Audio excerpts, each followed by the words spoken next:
You want me to put that on my Tudor? This one's wife. Is this what Harry gets? Hello, I'm H.G. Tudor. I have made many videos involving this one's wife because she provides a huge amount of material that bears analysis with regard to her narcissism and also the dynamic between her and various other individuals, including the intimate partner primary source victim, Prince Harry. It's also because many people are interested in her, and furthermore, I also make these videos because there are still many people that don't actually understand what drives her behaviour, why she does as she does, and how it is that she'll be behaving towards Harry and others. One of the massive advantages of my work is that by understanding narcissism, you can then apply that to the behaviour of other people to understand why they do as they do.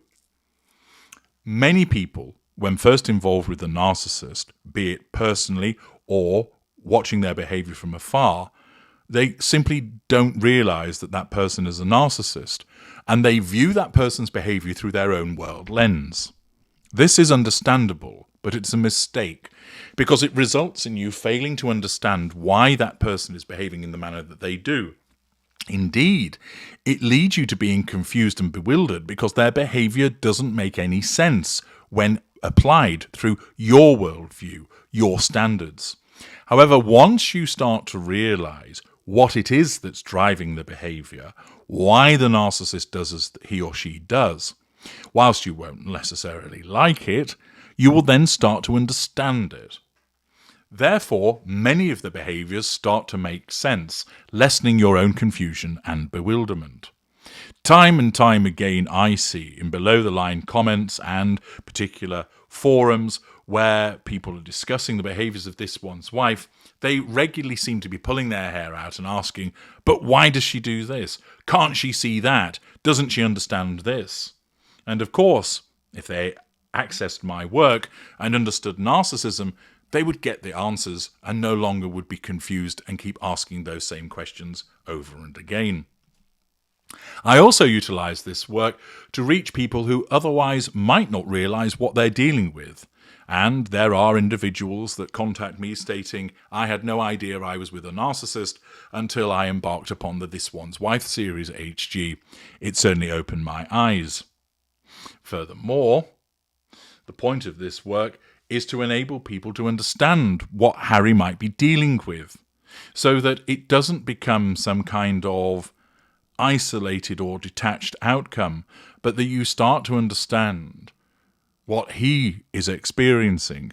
And in order to do that, I'm going to utilise another example of a narcissist mistreating their intimate partner primary source to give you a flavour of what Harry might be experiencing. Now, the narcissist in this article, which I've spoken about in a separate video purely about the dynamic between that person and the victim, but here I'm going to use sections of this material to convey to you what it is that Harry could be experiencing in his domestic environment. After all, there are no cameras at Monty Shit Show allowing us to see what's going on. Harry won't speak out about it. Not yet, at least. This one's wife would certainly not speak out about it, and indeed, at the time that it comes for her to speak about what has gone on behind those four walls, at Monty Shit Show, we will be given a revisionist version of what actually occurred. Thus, it's by understanding narcissism that you're able to garner a picture. This isn't idle speculation, because the behaviour that I'm going to describe to you now is typical behaviour of a narcissist, which those of you listening who have been involved with a narcissist in a romantic relationship particularly will recognise full well. This is because when it comes to the narcissist, the same behaviour is exhibited again and again and again and again when it comes to the dynamic between a narcissist and an intimate partner primary source. Thus, that individual is seduced, they get the golden period. They're embedded as the primary source, they get the golden period. They then get the sustained devaluation. that can vary in the range of devaluing behaviours, but the devaluation always occurs. And then there will either be escaped disengagement or neither of those things, and the relationship goes on like a roller coaster until one of the parties dies. By understanding narcissism and looking at other examples of it, you will then be able to understand what it is that Harry may well be subjected to. This example that I'm making reference to involves a student nurse and her partner. A girlfriend subjected her partner to a regime of terror during which she bullied, belittled and humiliated him over his weight, hair, sex drive and even his breath. Now, she has utilised personal attributes of that individual. There's probably nothing wrong with his weight. There's probably nothing wrong with his hair, sex drive or his breath. But it is the narcissist picking up on those things and distorting them for the purpose of belittling that individual to gain control. Or it might be, for instance, that he might have been overweight, that maybe his hair was a mess, that there was an issue with his sex drive and perhaps his breath did smell. But rather than showing emotional empathy for somebody that she supposedly loves and cares about, she uses those things as metaphorical sticks to beat him with. It's similar for Harry. This one's wife may well taunt him about his weight if he's getting a bit podgy around the middle, if he's getting some moobs. Naturally, his hair is an easy target. He's thinning. With regard to his sex drive, well, he's probably a little randy little bastard, and therefore that might be used against him. Oh, you always wanted. You want nothing. You just think of me as a sex object. He might be criticised, for instance, with regard to the clothing that he wears. But the point is, he will be subject to these similar belittlements as this man was. Mother of 6 Sarah Rigby forced her NHS project manager, Gareth Jones, to eat salad, wear a hat and swallow toothpaste and mouthwash in the wrongful belief he was fat, bald and had halitosis. It could well be that this one's wife would force Harry to go on a diet, that she's rather picky with what she eats, and she would expect him to do the same. He fancies a delicious Ruby Murray curry, but she decides you can't have a dirty curry, you've got to eat this instead. Control through food is something that narcissists will do. During their abusive 6-month relationship, the student nurse taunted Jones over his sexual performance and threatened, if I'm not pregnant this month, I'm going to find someone else to have sex with. Undoubtedly, this one's wife will have used her sexuality against Harry. She will have suggested that he's not satisfying her, that he's not getting her off, and she will have threatened to look elsewhere. That's a cheap shot and an easy one, and one that's regularly used by narcissists by triangulating the victim with persons imagined. There isn't actually anybody on the side, but of course the sense of entitlement of the narcissist is such that they believe that they could go and get anybody they wanted. Now, the behaviour of this Rigby lady towards her partner resulted in her having a conviction for coercive behaviour. She admitted to it, not because she actually truly believed that she'd done what she'd done, but she'll have done that to avoid a jail sentence. She'll have done it pursuant to legal advice, therefore self-serving. She actually showed no remorse commensurate with the fact that she's a narcissist, and she received a sentence of 20 months in jail, which had been suspended for 2 years, and she was banned from contacting the victim or his parents for 5 years under a restraining order. The victim would be frisked by Rigby before leaving the house. He had to go around the streets and do his job from the local library, pub or supermarket cafe until she came home. He basically moved into her house. He foolishly, though understandably, driven by his own emotional thinking, gave up his own property, moved in with her. But he was only allowed to be in the house when she was there. Thus, when she went out, he had to leave the property and she would kick him out. Now, this one's wife might behave similarly with Harry in terms of not necessarily kicking him out of the house, because there's so much room, he could easily go and find himself somewhere else and away from her, but insisting on him being around her. Notice how they had the 2 seats side by side in the study area. Why not have their own study to get on with their work? It's because she wants to keep an eye on him. And it's similar in this instance. Rigby wanted to check up on what her partner was doing so she could keep an eye on him when he was in the house, but when she wasn't there, she didn't want him on his own and would inconvenience him by sending him out elsewhere. Furthermore, He would have to work into the night because she would make him do various errands and jobs for her during the day, showing a sense of entitlement. Similarly, one can imagine that Harry is made to run around after this one's wife. She, of course, is grandiose and sees herself as the important one in the relationship, and Harry is reduced to the status of being a servant to her. Under the regime of Rigby's narcissism, her victim had to forfeit his £4,000 a month wage and allowed her to check his mobile phone on demand. This one's wife, of course, has already commandeered the financial assets of Harry by having them combined with her own, and he was far wealthier than her, and of course continues then to utilise their reputation for the purposes of grifting. It would not be a surprise that she would snoop on his mobile phone. She'll do so, offering some kind of excuse, and then, of course, berating him if he were to refuse.